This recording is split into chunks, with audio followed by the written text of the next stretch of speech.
Hello guys, आपका study take Maharashtra board में हार्दिक स्वागत है।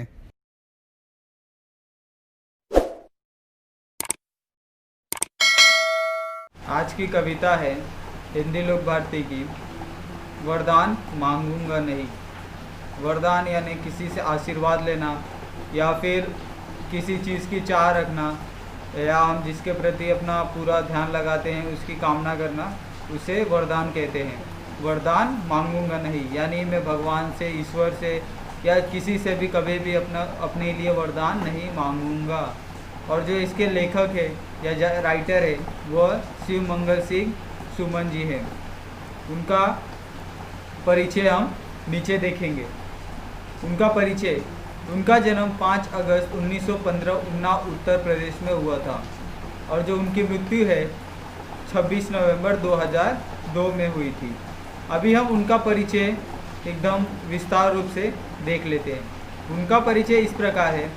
वो जन कवि शिव मंगल सिंह सुमन जी प्रगतिवादी कविता के स्तंभ थे। वो अपनी कविताएं ऐसे लिखते थे जैसे जो आजकल रोज़ की जो घटनाएं होती है या फिर कहें तो जो करंट अफेयर होता है उसके ऊपर वो अपनी कविताएं लिखते थे। उनकी कविताओं में जल कल्याण यानी लोगों के लिए क्या अच्छा हो सकता है वो उस कविताओं में दर्शाना चाहते थे। प्रेम, इंसानी जुड़ाव यानी लोगों से किस प्रकार जुड़ाव हो सकता है उनकी कविता पढ़ के वो अपनी कविताओं के माध्यम से लोगों तक पहुंचाना चाहते थे। रचनात्मक विद्रोह के स्वर मुख्य रूप से मुखरित हुए हैं और उनकी जो प्रमुख कृतियाँ हैं यानी जो उनके द्वारा लिखे हुए कुछ काव्य हैं उनमें है हिलोल, जीवन के गान, युग का मेल, मिट्टी की बारात, विश्वास बढ़ता ही गया, वाणी की व्यथा आदि जो उनके कुछ काव्य संग्रह हैं। उसी प्रकार महादेवी की काव्य साधना, गीति काव्य उद्भव और विकास, ये उनके कुछ गद्य रचनाएं थी। शिव मंगल सिंह सुमन द्वारा लिखित वरदान मांगूंगा नहीं, इसके बारे में हम डिटेल में आगे देखेंगे। उनका कहना है कि यह हार एक विराम है, जीवन महासंग्राम है, तिल तिल मिटूंगा पर दया की भीख मांगूंगा नहीं, वरदान मांगूंगा नहीं। उसमें उन्होंने कहा है कि यह हार एक विराम है। हमें लाइफ में कभी भी कोई भी असफलता प्राप्त हो परंतु हमें उससे कभी पीछा नहीं भागना चाहिए, हमेशा उसके लिए तत्पर रहना चाहिए और उसे पाने के लिए हमेशा दिल में चाह रखनी चाहिए और उसे पाना ही चाहिए। जीवन महासंग्राम है यानी जो हमारा जीवन है वह एक लड़ाई के मैदान की तरह होता है जिसमें हमेशा योद्धा बनकर हमेशा खड़े रहना चाहिए। कभी किसी भी डर या भय से हमें रुकना नहीं चाहिए और तत्पर आगे बढ़ते रहना चाहिए। तिल तिल मिटूंगा पर दया की भीख मांगूंगा नहीं। इसमें कवि ने बतलाया है या फिर कहा है कि हमें कभी भी अगर किसी भी चीज़ के लिए हम प्रयत्न कर रहे हैं या उस चीज़ के लिए हम दिन रात मेहनत कर रहे हैं, अगर उसमें थोड़ी बहुत रुकावटें आती है या फिर थोड़ी बहुत तकलीफ़ होती है तो हमें किसी से याचना नहीं करनी चाहिए या फिर किसी से उस चीज़ के लिए अलग रास्ते या गलत रास्ते से उस चीज़ का हल नहीं निकालना चाहिए। हमेशा उसे सही रास्ते या फिर हमेशा उसे डटकर और अपनी पूरी निष्ठा के साथ उसे पूरा करना चाहिए। और इसी तरह पोएट ने कहा है कि तिल तिल मिटूंगा पर दया की भीख मांगूंगा नहीं और वरदान में मांगूंगा नहीं। इसमें पोएट ने यही कहा है। और जो उनकी दूसरी पंक्ति है, स्मृति सुखद प्रहरों के लिए, अपने खंडहरों के लिए, यह जान लो मैं विश्व की संपत्ति चाहूँगा नहीं, वरदान मांगूंगा नहीं। इसमें जो उनकी दूसरी पंक्तियाँ है उसमें वो कहना चाहते हैं कि स्मृति सुखद प्रहरों के लिए, अपने खंडहरों के लिए। और जो उनकी स्मृति है या जो कल्पना है वह सुखद प्रहरों के लिए यानी जो एक उजाला होता है, सुखद सुबह होती है, ये उनके लिए एक अच्छा स्वप्न है। परंतु मैं अपने खंडहरों के लिए, मैं अगर किसी बुरी परिस्थिति में हूँ या फिर किसी बुरे हालात में जी रहा हूँ फिर भी ये जान लो विश्व की मैं संपत्ति कभी चाहूँगा नहीं। कितनी भी बुरी परिस्थिति आए परंतु मैं किसी से भीख या किसी से संपत्ति की इच्छा नहीं करूँगा और हमेशा जो मेहनत का है मैं उसी में संतुष्ट रहूँगा और वरदान मांगूंगा नहीं। क्या हार क्या जीत में, किंचित नहीं भयभीत में। संघर्ष पथ पर जो मिले ये भी सही वो भी सही, वरदान मांगूंगा नहीं।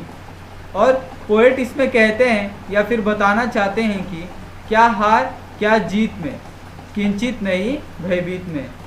कभी भी हमारे लाइफ में या जीवन में कभी हार आती है, कभी जीत आती है, कभी उतार चढ़ाव आते रहते हैं, परंतु हमें उनसे कभी भयभीत नहीं होना चाहिए, ना मात्र भी उनसे कभी भयभीत नहीं होना चाहिए। संघर्ष पथ पर जो मिले ये भी सही वो भी सही। हमें अपने लक्ष्य की तरफ हमेशा कार्यरत रहना चाहिए। उसमें थोड़े बहुत मुश्किलें आए या फिर सफलता प्राप्त करनी हो, हमें दोनों का ग्रहण करना चाहिए और कभी पीछे नहीं हटना चाहिए कि हमें सिर्फ सुख चाहिए, दुख से हमारा सामना नहीं होना चाहिए, ऐसा कभी हमें सोचना नहीं चाहिए। और मैं वरदान इसके लिए भी कभी नहीं मांगूंगा। और जो उनके आगे की कुछ पंक्तियां है, लघुता न अब मेरी छुओ, तुम ही महान बने रहो, अपने हृदय की वेदना में व्यर्थ त्यागूंगा नहीं, वरदान मांगूंगा नहीं। और इसमें आगे पोएट कहते हैं, लघुता न अब मेरी छुओ, तुम ही महान बने रहो। लघुता का अर्थ होता है जो नीचतापन होता है या फिर छोटा व्यक्ति। उसमें पोएट ने कहा है कि तुम मेरी लघुता न देखो, यानी तुम मेरा छोटापन मत देखो, तुम अपने महान और उसमें जो तुम अपनी बड़ाई में जीते हो तुम उसी में जियो, परंतु मेरा जो लघु है, मैं छोटा व्यक्ति हूँ, इसके बारे में तुम चर्चा मत करो। अपने हृदय की वेदना में व्यर्थ त्यागूंगा नहीं, वरदान मांगूंगा नहीं। इसमें जो पोएट है वो कहते हैं कि अपने हृदय की वेदना यानी जो मेरे दिल में जो राज छुपा है या जो भी कष्ट है, मैं उसके लिए कभी हार नहीं मानूंगा। वो सोच के कि मैं इतना दुखी हूँ या फिर मुझे ये तकलीफ़ें हैं, मैं कभी व्यर्थ त्यागूंगा नहीं, बिना व्यर्थ कभी मैं हार नहीं मानूंगा, वरदान मांगूंगा नहीं। और आगे पोएट कहते हैं, चाहे हृदय को ताप दो, चाहे मुझे अभिशाप दो, कुछ भी करो कर्तव्य पथ से, किंतु भागूंगा नहीं, वरदान मांगूंगा नहीं।